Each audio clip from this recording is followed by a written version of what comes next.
ఒకసారి దయచేసి మేమందరికీ చేతులెత్తి నమస్కరిస్తున్నాను. ఒక 4 minutes నా ఎందుకు దయ ఉంచి ఎవరు మాట్లాడద్దు, ఎవరు డిస్టర్బ్ చేయొద్దు. మీరు ఎన్నన్నా చెప్పండి, 1,00,000 చెప్పండి, నేను ఇక్కడ ఉండలేనండి. నేను మీతో కాపురం చేయలేను. మీ నాన్నగారి పద్ధతి అస్సలు బాగలేదు. ఎన్ని కష్టపెడుతున్నారు, ఎలాంటి మాట్లాడుతున్నారు, ఎంత బాధ పెడుతున్నారో ఎవరికి చెప్పండి. వద్దు, నేను నా బిడ్డ వాళ్ళ నుంచి వెళ్ళిపోతామండి. నా మాట విని సరోజ, ప్లీజ్ సరోజ, పెద్దవాడైపోయాడు, ఏదో చాదస్తం కింద మాట్లాడుతున్నాడు తప్ప ఆయన అట్లాంటి మాట్లాడేవాడు కాదు. మిమ్మల్ని ఎవరిని బాధ పెట్టాలని కాదు, మనం అంటే ఎంతో ఇష్టం. మీరు ఎన్నన్నా చెప్పండి, నేను మాత్రం భరించలేనండి. నేను వెళ్ళిపోతాను, నా బిడ్డను తీసుకుని నేను వెళ్ళిపోతాను. సరోజ, ప్లీజ్ సరోజ, నేను చెప్పేది విను, నా మాట విని సరోజ. ఇవాళ కొత్త, ఏదో ఇంకా నాళ్ళు ఊపికి పెడితే ఆయన దాన్ని అడిగిపోతాయి.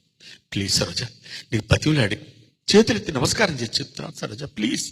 No no no no no నాన్న, ఆ ముసలాన్ని పంపించేనా, నా చచ్చిపోతున్నాను, వాడు నన్ను చాలా ఇబ్బంది పెడుతున్నాడు నాన్న.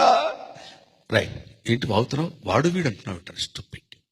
లేదండి, నేను వెళ్ళిపోతాను. వద్దు సరోజ, వద్దు, వద్దు సరోజ. అంతా విన్నానమ్మా,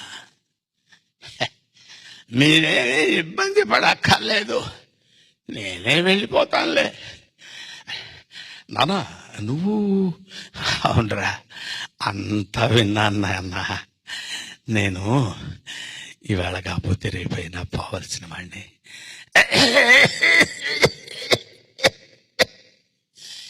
నన్ను ఏ అనాథ శరణాలయంలో నా చేరా, నేను వెళ్ళిపోతాను అంటే కాదు నాన్న. సరోజ, నేను ఏదో సరదాగా మాట్లాడుకుంటాం తప్ప నీ మీద. ఒరే, మేము సాయం సంచలం, మీరు ఉదయ సంచలం. వద్దు నాన్న, నా మాట విను. నా మాట కాదన్నావంటే నా మీద ఒట్టే. నన్ను ఏదైనా శరణాలయంలో చేర్చమని అంటున్నారు కదరా.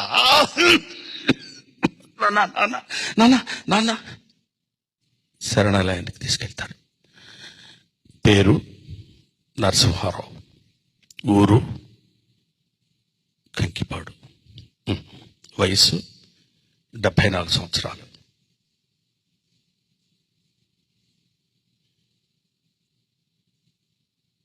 సూర్యనారాయణ కరెక్ట్గా 30 సంవత్సరాల క్రితం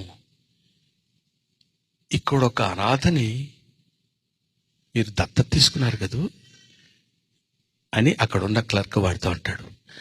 అన్నప్పుడు అవును,